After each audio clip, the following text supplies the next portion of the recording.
புதுமண பெண்ணுக்கே உரிய அந்த அழகான பட்டுப்புடவை, கைகளில் கலகலக்கும் வளையல்கள், தலையில் சூடிய மல்லிகைப்பூ வாசம் என எல்லாமே கவித்துவமாகத்தான் இருந்தது. ஆனால் என் மனதுக்குள் மட்டும் ஏனோ ஒரு இனம் புரியாத பயமும் பதற்றமும் கலந்தே இருந்தது. என் பெயர் மீரா. இன்றுதான் இந்த வீட்டிற்குள் மருமகளாக அடியெடுத்து வைத்த முதல் அத்தியாயம். சூர்யா என் கணவர். கூட்டு குடும்பத்தின் மூத்த வாரிசு. ரொம்பவும் பொறுப்பானவர், அமைதியானவர் என்று எல்லாரும் சொல்லி கேள்விப்பட்டிருக்கிறேன். ஆனால் இந்த ஒரு நாளில் நான் அவரிடம் கவனித்தது அந்த அசாத்தியமான மௌனத்தை மட்டும்தான். திருமண வரவேற்பு, சொந்தக்காரர்களின் உபசரிப்பு என அனைத்தும் முடிந்து ஒரு வழியாக எங்களுடைய அறைக்குள் நான் நுழைந்தபோது இரவு 11 மணி இருக்கும். இதய துடிப்பு காதை கிழிப்பது போல எனக்கே கேட்டது. கைகளை பிசைந்து கொண்டு கட்டிலின் ஓரத்தில் அமர்ந்திருந்தேன். கதவு திறக்கும் சத்தம் கேட்டது. உள்ளே வந்த சூர்யா கதவை தாளிட்டு விட்டு என் அருகில் வந்தார். என் கைகளை பிடித்து ஏதோ அழகான காதல் வார்த்தைகள் சொல்வார் என்று மனதின் ஒரு ஓரம் ஏங்கியது நிஜம். ஆனால் அவர் நேராக அலமாரிக்கு சென்று தன் மாற்று உடைகளை எடுத்துக்கொண்டார். பிறகு என் பக்கம் திரும்பி மிகவும் நிதானமான குரலில் பேசினார். மீரா, உனக்கு டயர்டா இருக்கும்னு நினைக்கிறேன். ட்ரெஸ் சேஞ்ச் பண்ணிக்கோ, நாம நாளைக்கு நிதானமா பேசலாம் என்றார். அவர் குரலில் கோபம் இல்லை, ஆனால் ஒரு பெரிய இடைவெளி இருந்தது. இல்லைங்க, பரவாயில்ல, நான் ஒன்று கேட்கலாமா என்று கொஞ்சம் தைரியத்தை வரவழைத்து கொண்டு கேட்டேன். சூர்யா தன் சட்டை பொத்தான்களை கலற்றி கொண்டே சொல்லு மீரா என்றார். நான் கல்யாணத்துக்கு முன்னாடியே எங்கள் வீட்டில் சொல்லியிருந்தேன். எனக்கு ஒரு ப்ரைவேட் கம்பெனியில் மேனேஜர் வேலை கிடச்சிருக்கு. வர்ற திங்கட்கிழமை நான் ஜாயின் பண்ணணும். உங்களுக்கும் இதில் சம்மதம் தானே? என் கேள்வியை கேட்டதும் சட்டென்று சூர்யாவின் கைகள் நின்றன. அவர் முகம் சட்டென்று மாறுவதை என்னால் பார்க்க முடிந்தது. நிதானமாக திரும்பி என் கண்களை பார்த்தார். மீரா, கல்யாண பேச்சுவார்த்தை நடக்கும்போது உங்கள் அப்பா எங்கள் அம்மா கிட்ட இதை பற்றி ஏதோ சொன்னதா ஞாபகம். ஆனால் எங்கள் குடும்பத்தில் இது வரைக்கும் எந்த பொண்ணும் வேலைக்கு போனது இல்லை. ஏன்னா இது பெரிய குடும்பம். இங்கே பொறுப்புகள் அதிகம். அம்மாவால் மட்டும் எல்லாத்தையும் பார்த்துக்க முடியாது. உனக்கு என்ன தேவையோ அதை நான் செய்வேன். ஆனால் வேலைக்கு போகிற எண்ணத்தை நீ மாற்றிக்கிட்டா நல்லா இருக்கும் என்றார். அவர் சொன்ன விதம் அதட்டலாக இல்லை, ஆனால் அதில் மறுக்க முடியாத ஒரு பிடிவாதம் இருந்தது. எனக்கு உள்ளுக்குள் அழுகையாக வந்தது. இவ்வளவு கஷ்டப்பட்டு படித்து வாங்கிய வேலை, என் சுதந்திரம் எல்லாமே இந்த ஒரு வார்த்தையில் முடிந்து விடுமா? ஆனால் சூர்யா, நான் கஷ்டப்பட்டு என்று நான் ஆரம்பிப்பதற்குள் அவர் கையை உயர்த்தி தடுத்தார். மீரா ப்ளீஸ், இன்னைக்கு ரொம்ப நீளமான நாள். 2 பேருமே டயர்டாக இருக்கும். இதை பற்றி மேற்கொண்டு பேசி இன்னைக்கு நைட்டை கெடுத்துக்க வேண்டாம், தூங்கு என்று சொல்லிவிட்டு பெட்டின் ஒரு ஓரமாக படுத்துக்கொண்டு தன் கண்களை மூடிக்கொண்டார். அறைக்குள் ஏசி ஓடிக்கொண்டிருந்தாலும் என் மனதுக்குள் ஒரு பெரிய நெருப்பு எரிந்து கொண்டிருப்பது போல இருந்தது. கட்டிலின் மறுமுனையில் திரும்பி படுத்துக்கொண்டேன். என் கண்ணில் இருந்து ஒரு சொட்டு கண்ணீர் தலையணையில் இறங்கியது. காதலோடு தொடங்கும் என்று நினைத்த என் வாழ்க்கையின் முதல் இரவு இப்படி ஒரு மௌன யுத்தத்தோடு தொடங்கும் என்று நான் கொஞ்சம் கூட எதிர்பார்க்கவில்லை. சூர்யாவின் மனதில் எனக்கான அன்பு இருக்கிறதா இல்லையா? இரவு முழுவதும் தூக்கம் இல்லாமல் புரண்டு படுத்துவிட்டு அதிகாலை 5 மணிக்கெல்லாம் விழிப்பு வந்துவிட்டது. சூர்யா இன்னும் நல்ல உறக்கத்தில் இருந்தார். தூங்கும்போது அவருடைய முகம் எவ்வளவு சாந்தமாக இருக்கிறது.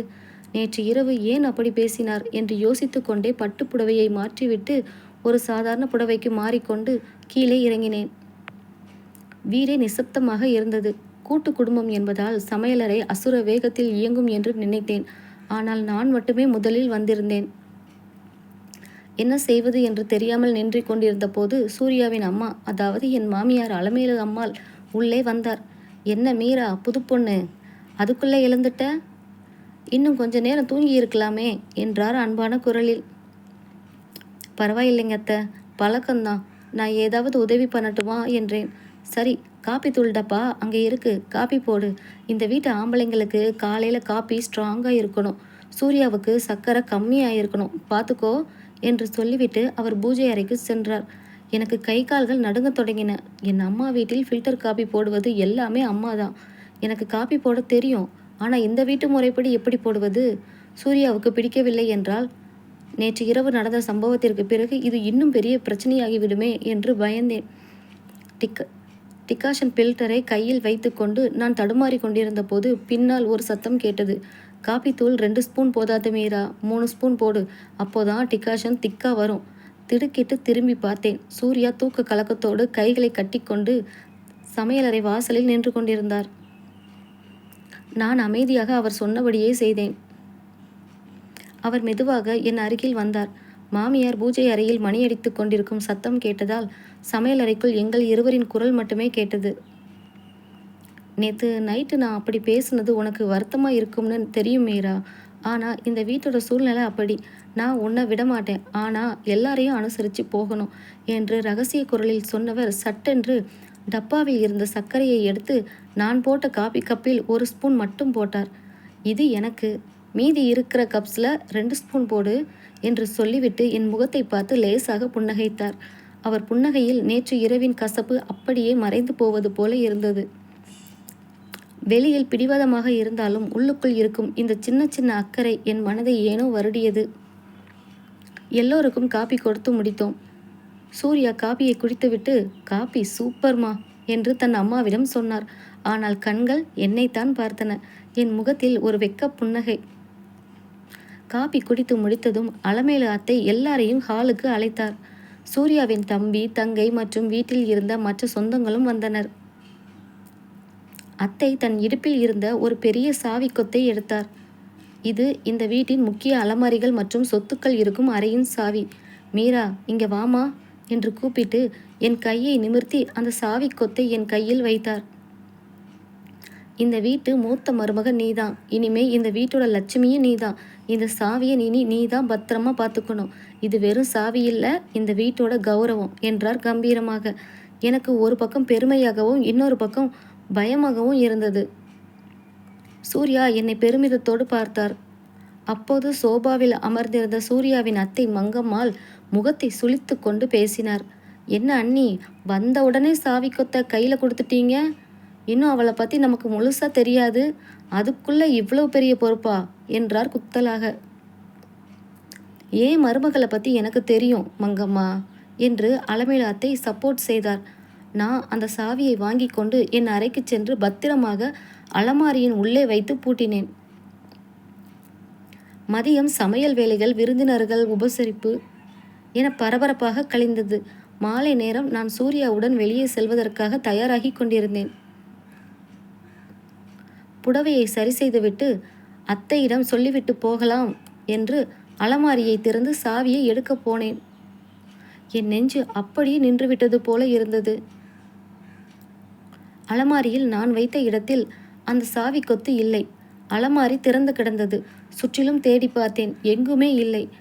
கீழே ஹாலில் இருந்து, மீரா, அத்தை கூப்பிடுறாங்க, சீக்கிரம் வா என்று சூர்யாவின் குரல் கேட்டது. என் கைகள் நடுங்க தொடங்கின. வந்த முதல் நாளே வீட்டின் கௌரவமான சாவியை தொலைத்து விட்டேனா? அல்லது யாராவது எடுத்திருப்பாங்களா? என் உடம்பெல்லாம் ஒரு நிமிடம் நடுங்கி விட்டது. கடவுளே, சாவியை எங்க வச்சேன்? தெளிவாக இதே அலமாரியில் தானே வைத்தேன் என்று மீண்டும் மீண்டும் தேடினேன். படுக்கை விரிப்பு, தலையணைக்கு அடியில் என எல்லாவற்றையும் கலைத்து பார்த்தும் சாவி கிடைக்கவில்லை. மீரா, என்ன பண்ணிக்கிட்டு இருக்க? அத்தை கீழே கூப்பிடுறாங்க பாரு. சூர்யா அறைக்குள் நுழைந்து கொண்டே சொன்னார். நான் வியர்த்து விறுவிறுத்து போய் நிற்பதையும் அறை கலைந்து கிடப்பதையும் பார்த்துவிட்டு சூர்யா பதற்றமடைந்தார். என்னாச்சு மீரா, ஏன் ஒரு மாதிரி இருக்க என்று என் தோள்களை பிடித்து கேட்டார். என் தொண்டை வறண்டு போயிருந்தது. அது வந்துங்க, அத்தை காலையில் கொடுத்தாங்களே, அந்த சாவி கொத்த காணோம் என்று அழுது கொண்டே சொன்னேன். சூர்யாவின் முகம் சட்டென்று தீவிரமானது. என்ன விளையாடுறியா மீரா? காலையில் தானே அம்மா அவ்வளவு பெரிய பொறுப்பாக கொடுத்தாங்க, அதுக்குள்ளே எப்படி தொலைப்ப என்று லேசான அதட்டல் குரலில் கேட்டார். இல்லைங்க, நிஜமாகவே நான் இந்த அலமாரியில் தான் வச்சேன். இப்போ வந்து பார்த்தா காணோம் என்று நான் கண்ணீர் விட்டேன். சரி, அல்லாத, இப்போதைக்கு கீழே எதுவும் சொல்ல வேண்டாம், நம்ம 2 பேரும் தேடலாம் என்று சூர்யா என்னோடு சேர்ந்து தேட ஆரம்பித்தார். ஆனால் அறைக்குள் எங்குமே சாவி இல்லை. அதற்குள் கீழே இருந்து, மீரா, சூர்யா, என்னப்பா பண்ணுறீங்க? சீக்கிரம் கீழே வாங்க என்று அலமேலு அத்தையின் குரல் மீண்டும் உரக்க கேட்டது. வேறு வழி இல்லாமல் பயந்தபடியே நானும் சூர்யாவும் கீழே இறங்கிச் சென்றோம். ஹாலில் அத்தையோடு மங்கம்மா அத்தையும் இன்னும் சில சொந்தங்களும் அமர்ந்திருந்தனர். மீரா, அந்த சாவி குத்தை எடுத்துட்டு வாமா, பீரோல இருந்து அந்த பட்டு புடவையை எடுக்கணும் என்றார் அலமேலு அத்தை.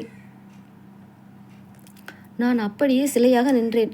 சூர்யாவை பார்த்தேன். அவர் தரையை பார்த்து கொண்டிருந்தார். என்ன மீரா, கூப்பிடுறது காதல விழலையா?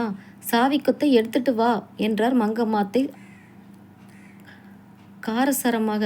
அத்தை, அது சாவி என்று நான் இழுத்தேன்.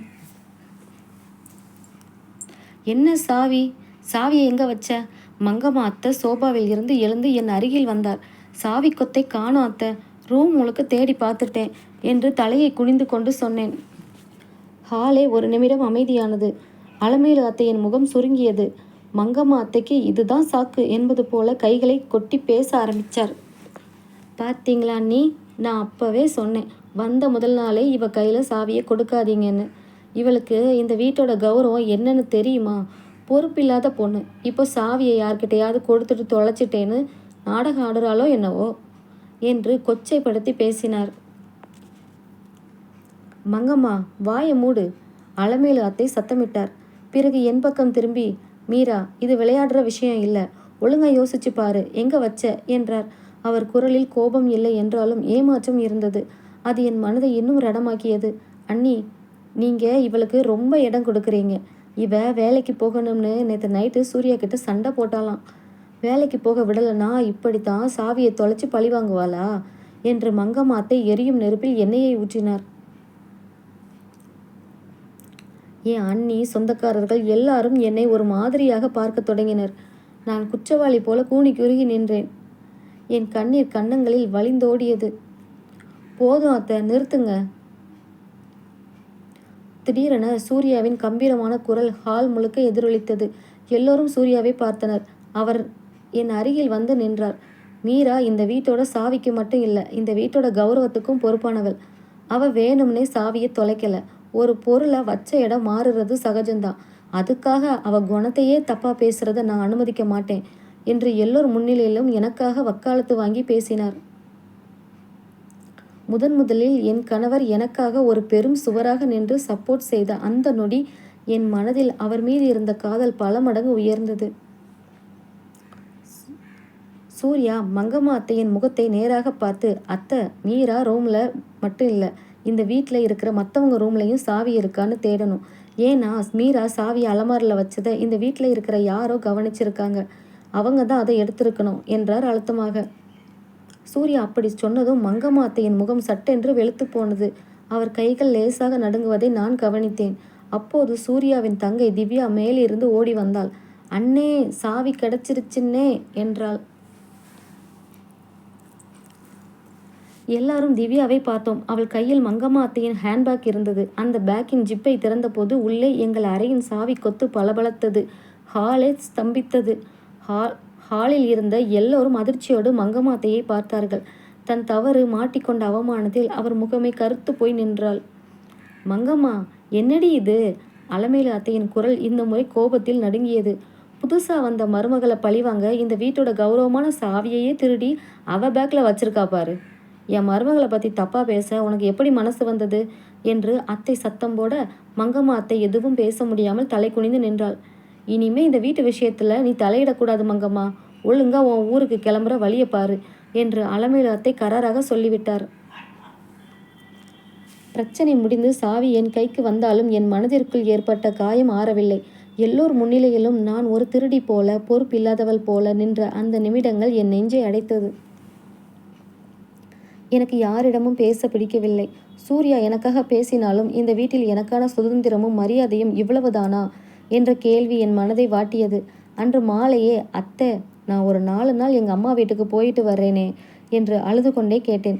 அலமேலு அத்தை என் மனநிலையை புரிந்து கொண்டு சூர்யாவிடம் சொல்லி என்னை என் அம்மா வீட்டில் கொண்டு போய் விடச் சொன்னார்.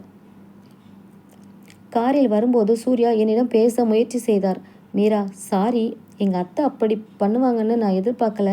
நீ ஏன் இப்போ அம்மா வீட்டுக்கு கிளம்புற? நான் தான் உனக்கு சப்போர்ட் பண்ணனேன்ல என்றார் மென்மையான குரலில். நான் ஜன்னல் வெளியே பார்த்து கொண்டே, நீங்கள் சப்போர்ட் பண்ணுனீங்க சூர்யா, தேங்க்ஸ். ஆனால் அந்த வீட்டில் இன்னும் எனக்கு ஒரு பயம் இருக்குது. எனக்கு கொஞ்சம் நிம்மதி வேணும், அதான் என்றேன் மௌனமாக. அவர் அதற்கு மேல் எதுவும் பேசவில்லை. என்னை என் அம்மா வீட்டில் விட்டு பத்திரமா இரு என்று சொல்லிவிட்டு கிளம்பினார். நான் என் அம்மா வீட்டுக்கு வந்து 2 நாட்கள் ஆகிவிட்டன.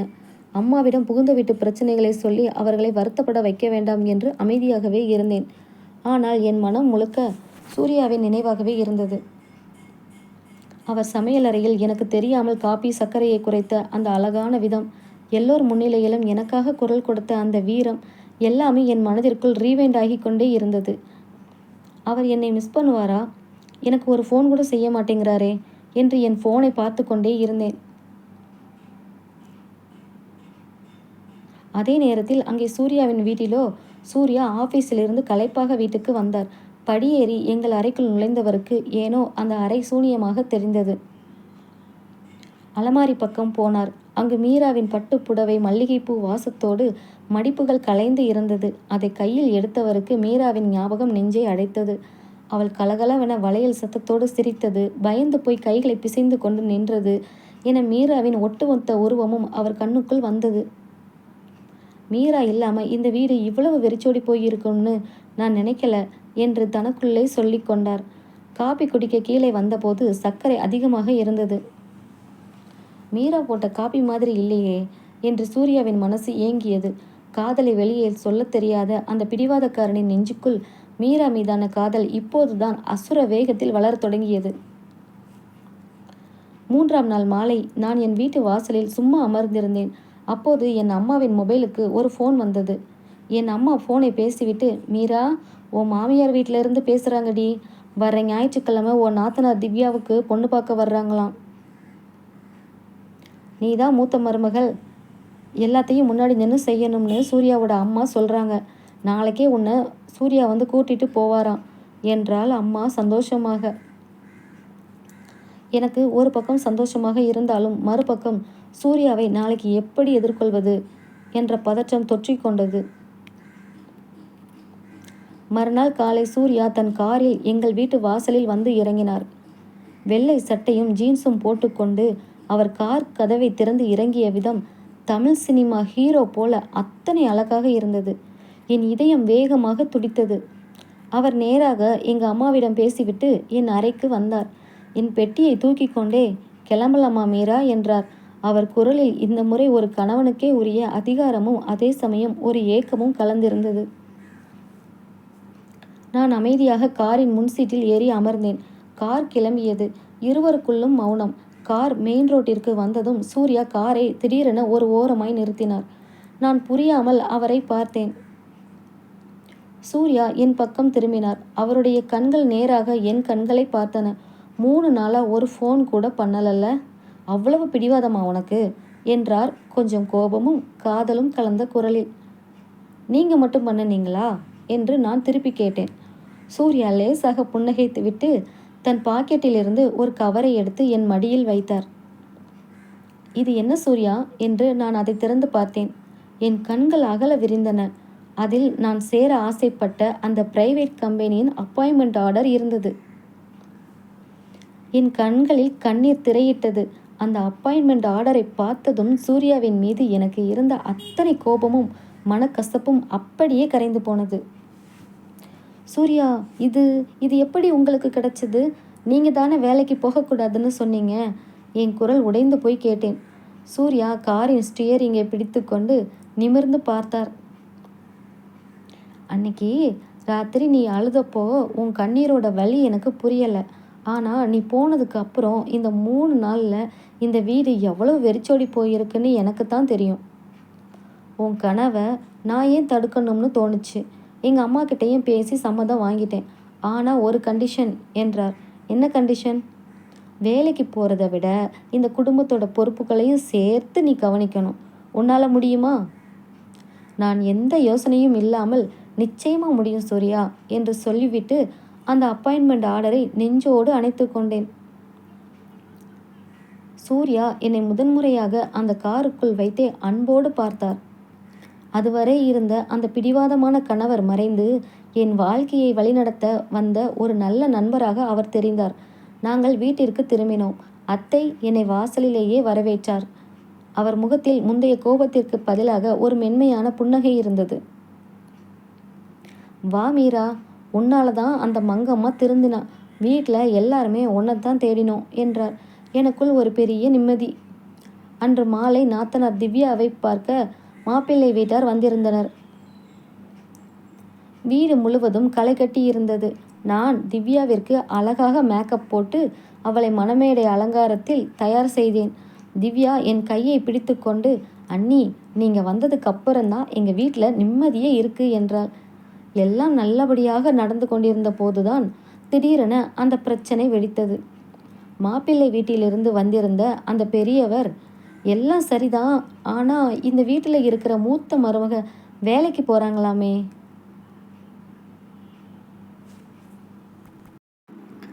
எங்கள் பையனுக்கு குடும்பத்தையே கவனிச்சுக்கிற பொண்ணு தான் பிடிக்கும். உங்கள் வீட்டில் என்ன கொள்கைன்னு எங்களுக்கு தெரியலையே என்று வெளிப்படையாகவே கேள்வி எழுப்பினார். ஹால் முழுக்க ஒரு நிசப்தம் நிலவியது. மாப்பிள்ளை வீட்டாரின் கேள்வியால் அத்தை முகம் சுருங்கியது. மங்கம்மா அத்தை இல்லாத குறையை இப்போது அவர்கள் தீர்த்து வைப்பது போல் இருந்தது. திவ்யா பயந்து போய் அண்ணனை பார்த்தாள். சூர்யா என்ன சொல்ல போகிறான் என்று எல்லோரும் ஆவலோடு பார்த்தனர். சூர்யா மெதுவாக எழுந்து நின்றார். ஐயா, என் மனைவி வேலைக்கு போகிறது அவளோட தகுதி. குடும்பத்தை கவனிச்சுக்கிறதோட வெளி உலகத்தையும் சாதிக்கிறது தான் எங்கள் வீட்டு பெண்கள் அழகுன்னு நாங்கள் நம்புகிறோம். என் மனைவி வேலைக்கு போகிறதுனால இந்த குடும்பத்தோட அன்பில் எந்த குறைச்சலும் வராதுன்னு நான் பொறுப்பு என்றார் கம்பீரமாக. ஆனால் மாப்பிள்ளை வீட்டாரோ, இல்லை, இது எங்கள் குடும்ப கௌரவத்துக்கு ஆகாது, இந்த மாப்பிள்ளை பொண்ணே வேண்டாம் என்று சொல்லிவிட்டு கிளம்ப எத்தனித்தனர். திவ்யா அழத் தொடங்கினாள். நிலைமை கைமீறி போய் கொண்டிருந்தது. இப்போது நான் முடிவெடுத்தாக வேண்டும். நான் மெதுவாக போய் அந்த மாப்பிள்ளை வீட்டார் முன்னால் நின்றேன். ஐயா, ஒரு நிமிஷம் இருங்க என்றேன். ஏன் வேலைக்காக ஒரு நல்ல பொண்ணோட வாழ்க்கையை நான் இழக்க விரும்பலை. இந்த வேலைக்கும் என் குடும்பத்திற்கும் நான் ஒரு அழகான சமநிலையை உருவாக்கிடுவேன். என்னால் இந்த வீட்டை விட்டுட்டு வெளியில் போக முடியும்னா எந்த சூழலையும் என்னால் எதிர்கொள்ள முடியும்னு அர்த்தம். ஒரு பொண்ணு வேலைக்கு போகிறத வச்சு ஒரு குடும்பத்தை எடை போடாதீங்க என்று தைரியமாக பேசினேன். என் பேச்சில் இருந்த அந்த தெளிவை பார்த்து அந்த மாப்பிள்ளை வீட்டார் ஒரு நிமிடம் திகைத்து நின்றனர். திடீரென்று சூர்யா என் அருகில் வந்து என் கையை பிடித்து கொண்டார். மீரா சொல்றதுதான் இந்த வீட்டின் முடிவு என்றார். அடுத்த நிமிடம் மாப்பிள்ளை வீட்டார் அந்த இடத்திலேயே ஒரு தர்ம சங்கடத்தில் அமைதியாக நின்றனர். ஆனால் அவர்கள் முடிவை மாற்றிக்கொள்வார்களா அல்லது திவ்யாவின் திருமணம் நின்றுவிடுமா? பயமாக இருந்தது. ஹாலில் இருந்த ஒவ்வொரு நொடியும் யுகம் போல நகர்ந்தது. திவ்யாவின் கண்கள் கண்ணீரால் நிறைந்திருக்க, அலமேலு அத்தையோ கவலை தோய்ந்த முகத்துடன் மாப்பிள்ளை வீட்டாரையே பார்த்து கொண்டிருந்தார். என் கைகளை பிடித்து இழுத்த சூர்யாவின் விரல்களில் ஒருவித பதற்றமும் அதே சமயம் என் மீதான பெருமிதமும் கலந்திருந்தது. என் பேச்சை கேட்டு திகைத்து நின்ற மாப்பிள்ளையின் தந்தை மெதுவாக தன் மகனை திரும்பி பார்த்தார். மாப்பிள்ளையாக வந்திருந்த அந்த பையன் கார்த்திக் அதுவரை அமைதியாக எல்லாவற்றையும் கவனித்து கொண்டிருந்தான். அவன் திடீரென எழுந்து நின்று, அப்பா, அந்த அக்கா சொல்றதுல என்ன தப்பு இருக்கு என்று கேட்டான். எல்லாரும் ஆச்சரியமாக கார்த்திக்கை பார்த்தோம். கார்த்திக் தன் அப்பாவின் அருகில் வந்து, இப்போ இருக்கிற காலத்துல ஒரு பொண்ணு படித்த படிப்புக்கு வேலைக்கு போறது தப்பே இல்லைப்பா. அதுவும் அக்கா இவ்வளவு தெளிவாக குடும்பத்தையும் பார்த்துப்பேன், வேலையையும் கவனிச்சுப்பேன் என்று தைரியமாக பேசும்போது நாம ஏன் அதை தப்பாக நினைக்கணும்? எனக்கும் வேலைக்கு போகிற பொண்ணு தான் மனைவியாக வரணும்னு ஆசை. திவ்யாவுக்கும் அதில் சம்மதம்னா அவளும் மேலே படிக்கவோ இல்லை வேலைக்கு போகவோ நான் சப்போர்ட் பண்ணுவேன் என்றான் புன்னகையுடன். மாப்பிள்ளையே இப்படி பேசியதும் அவசரப்பட்டு பேசிவிட்டோமே என்று அவர் தந்தை அமைதியானார். அலமேலு அத்தையின் முகத்தில் நிம்மதி பெருமூச்சு வந்தது. தம்பி, ரொம்ப நல்லா பேசுனீங்க. எங்கள் வீட்டு மூத்த மருமக மீரா எடுத்த உடனே இந்த வீட்டின் சாவியை தொலைச்சவ இல்லை, இந்த வீட்டோட கௌரவத்தை காப்பாத்தினவ. அவளை பற்றி தப்பாக பேசினவங்களுக்கே அவ தான் இன்னைக்கு புத்தி புகட்டினாள். உங்கள் பையனோட குணம் எனக்கு ரொம்ப பிடிச்சிருக்கு என்று அலமேலு அத்தை பெருமையோடு சொன்னார். மங்கம்மா அத்தை திருவென விழித்து கொண்டு ஒரு ஓரமாக நின்றிருந்தாள். ஒரு வழியாக பேசி முடித்து திவ்யாவின் திருமணம் நிச்சயம் அடுத்த மாதமே என்று நல்லபடியாக முடிவானது. மாப்பிள்ளை வீட்டார் கிளம்பும்போது கார்த்திக் என்னை பார்த்து கும்பிட்டு, தேங்க்ஸ் அக்கா, இன்னைக்கு நீங்கள் பேசுனது தான் என் அப்பாவோட மனசை மாற்றிருக்கு என்று சொல்லிவிட்டு சென்றான். விருந்தினர்கள் அனைவரும் கிளம்பிய பிறகு வீடு மெல்ல அமைதியானது. நான் சமையலறையில் பாத்திரங்களை ஒதுங்க வைத்து கொண்டிருந்தேன். அப்போது சூர்யா பின்னாடி வந்து நின்றார். தேங்க்ஸ் மீரா என்றார் மிகவும் நெகிழ்ச்சியான குரலில்.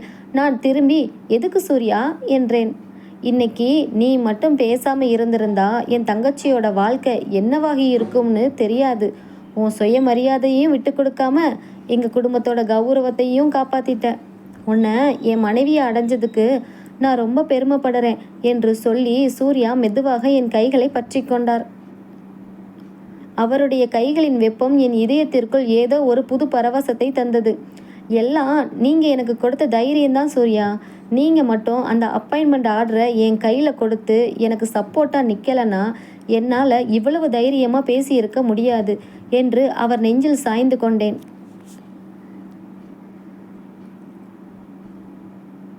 காதல் இருவருக்குள்ளும் ஆழமாக வேரூன்றி விட்டது. ஆனால் வாழ்க்கை எப்போதும் ஒரே சீராக பயணிப்பதில்லையே. மறுநாள் திங்கட்கிழமை. நான் வேலைக்கு சேர வேண்டிய முதல் நாள். அதிகாலையிலேயே எழுந்து குளித்து ஒரு அழகான ஃபார்மல் புடவை கட்டிக்கொண்டு அத்தையிடம் ஆசிர்வாதம் வாங்கினேன். சூர்யா என்னை ஆஃபீஸில் விடுவதற்காக காரை தயார் செய்து கொண்டிருந்தார். பத்திரமாக போயிட்டு வா மீரா, சாயங்காலம் நான் உன்னை வந்து பிக்கப் பண்ணிக்கிறேன் என்று சூர்யா என்னை ஆஃபீஸ் வாசலில் இறக்கிவிட்டு வாழ்த்தி அனுப்பினார். புது ஆஃபீஸ், புது மனிதர்கள், புது சவால்கள் எல்லாமே எனக்குள் ஒரு புது உற்சாகத்தை தந்தது. மேலாளராக என் சீட்டில் அமர்ந்து கோப்புகளை பார்க்க தொடங்கினேன். மதிய உணவு இடைவேளையின் போது என் கேபினுக்குள் ஒரு நபர் நுழைந்தார். மேடம், இதுதான் இந்த ப்ராஜெக்டோட டீட்டெயில்ஸ் என்று ஃபைலை நீட்டியபடி பேசிய அந்த குரலை கேட்டு நான் நிமிர்ந்து பார்த்தேன். என் உடம்பே ஒரு நிமிடம் உறைந்து போனது. என் முன்னால் நின்று கொண்டிருந்தது என் கல்லூரி காலத்தில் என்னை காதலிப்பதாக சொல்லி என் வாழ்க்கையில் ஒரு பெரிய புயலை கிளப்பிவிட்டு சென்ற என் முன்னாள் காதலன் அசோக். அவன் என்னை விசித்திரமாக பார்த்து, மீரா, நீயா இது? நீதான் இந்த கம்பெனியோட புது மேனேஜரா என்று அதிர்ச்சியோடு கேட்டான். என் கடந்த காலத்தின் மிக மோசமான ஒரு பக்கம் என் கண் முன்னால் வந்து நின்றது. இப்போது நான் சூர்யாவின் மனைவி. இந்த ஆஃபீஸில் அசோக்குடன் நான் எப்படி வேலை செய்ய போகிறேன்? இந்த விஷயம் சூர்யாவுக்கு தெரிந்தால் என்ன ஆகும் என்று ஏதேதோ கேள்விகள் உள்ளுக்குள் எழுந்தன. என் கைகள் லேசாக நடுங்கத் தொடங்கின. கல்லூரி நாட்களில் அசோக் கொடுத்த ஏமாற்றமும் அதனால் என் குடும்பம் பட்ட அவமானங்களும் ஒரு நிமிடம் என் கண் முன்னால் வந்து போயின. ஆனால் நான் இப்போது பழைய மீரா இல்லை. ஒரு பெரிய குடும்பத்தின் மூத்த மருமகள். அது மட்டுமல்லாமல் இந்த கம்பெனியின் மேனேஜர். என் முகத்தில் இருந்த பதற்றத்தை மறைத்து கொண்டு குரலை நிதானமாக்கினேன். ஆமாம் அசோக், நான் தான் இந்த கம்பெனியோட புது மேனேஜர். இது ஆஃபீஸ். இங்கே பழைய கதையெல்லாம் பேச வேண்டாம். ப்ராஜெக்ட் ஃபைலை டேபிளில் வச்சுட்டு நீங்கள் உங்கள் சீட்டுக்கு போகலாம் என்றேன் கராராக. அசோக் முகத்தில் ஒரு ஏளன புன்னகை அரும்பியது. ஓ, மேனேஜர் ஆயிட்ட உடனே பழைய ஆளையெல்லாம் அடையாளம் தெரியலையா மீரா? பரவாயில்ல, இனிமே நம்ம தினமும் பார்க்கத்தானே போகிறோம், பார்த்துக்கலாம் என்று ஒரு மாதிரியான பார்வையோடு ஃபைலை வைத்துவிட்டு வெளியேறினான். அவன் போன பிறகுதான் எனக்கு மூச்சே வந்தது. கடவுளே, முதல் நாளே இப்படி ஒரு சோதனையா? சூர்யாவிடம் இதை எப்படி சொல்வது? சொன்னால் அவர் தவறாக நினைப்பாரோ? இல்லை அவரிடம் எதையும் மறைக்கக்கூடாது என்று என் மனதுக்குள் ஒரு பெரிய போரே நடந்தது. மாலை 6 மணி. ஆஃபீஸ் வாசலில் சூர்யா தன் காருடன் எனக்காக காத்து கொண்டிருந்தார். காரில் ஏறியதும் என் முகம் வாடி இருப்பதை அவர் கவனித்து விட்டார். என்ன மீரா, முதல் நாளே ரொம்ப டயர்டாயிட்டியா? ஆஃபீஸில் எதுவும் பிரச்சனையா என்று என் கையை ஆதரவாக பற்றி கேட்டார். நான் சூர்யாவின் முகத்தை பார்த்தேன். அத்தனை உண்மையான அன்பு அந்த கண்களில் தெரிந்தது. இல்லைங்க, புது இடம் இல்லையா, வேலை கொஞ்சம் அதிகமாக இருந்தது, மற்றபடி வேற ஒன்றும் இல்லை என்று பொய் சொல்லிவிட்டேன். சூர்யாவிடம் உண்மையை சொல்ல பயந்து நான் செய்த அந்த முதல் தவறு என் வாழ்க்கையை எந்த அளவுக்கு மாற்றப் போகிறது என்று அப்போது எனக்கு தெரியவில்லை. வீட்டிற்கு வந்ததும் அத்தை எனக்காக சூடாக காப்பி போட்டு வைத்திருந்தார். முதல் நாள் வேலை எப்படி இருந்தது மீரா என்று அன்போடு விசாரித்தார். அத்தையின் இந்த அன்பும் சூர்யாவின் பாசமும் எனக்குள் குற்ற உணர்ச்சியை அதிகமாக்கியது. இரவு சூர்யா தூங்கிய பிறகு எனக்கு தூக்கம் வரவில்லை. மொபைலை அணைத்துவிட்டு படுக்க போனபோது திடீரென ஒரு வாட்ஸ்அப் மெசேஜ் வந்தது. தெரியாத எண். திறந்து பார்த்தேன். அதில் நானும் அசோக்கும் கல்லூரி காலத்தில் ஒன்றாக எடுத்த ஒரு பழைய புகைப்படம் இருந்தது. கீழே பழைய நினைவுகள் அவ்வளவு சீக்கிரம் அழியாது மீரா. நாளைக்கு ஆஃபீஸில் பார்க்கலாம், அசோக். என்று அனுப்பியிருந்தான். என் நெஞ்சு படபடவென அடித்து கொண்டது. உடனே அந்த நம்பரை பிளாக் செய்தேன். ஆனால் பயம் என் உச்சி முதல் உள்ளங்கால் வரை பரவியது. இவன் என்ன செய்ய காத்திருக்கிறான்? மறுநாள் ஆஃபீஸ். நான் என் கேபினில் அமர்ந்து வேலை பார்த்து கொண்டிருந்த போது கம்பெனியின் ஜெனரல் மேனேஜர் என் அறைக்குள் வந்தார். அவரோடு அசோக்கும் இருந்தான். மீரா, அசோக் நம்ம கம்பெனியோட one of the best employee. இப்போது நாம் பண்ண போகிற புது இன்டர்நேஷ்னல் ப்ராஜெக்டை நீங்களும் அசோக்கும் சேர்ந்து தான் ஹேண்டில் பண்ணணும். ஸோ நீங்கள் 2 பேரும் அடிக்கடி வெளியில் விசிட் போக வேண்டியிருக்கும். ஆல் தி பெஸ்ட் என்று சொல்லிவிட்டு ஜிஎம் கிளம்பினார். பார்ட் 2வில் மீதி கதையை பார்ப்போம். பை.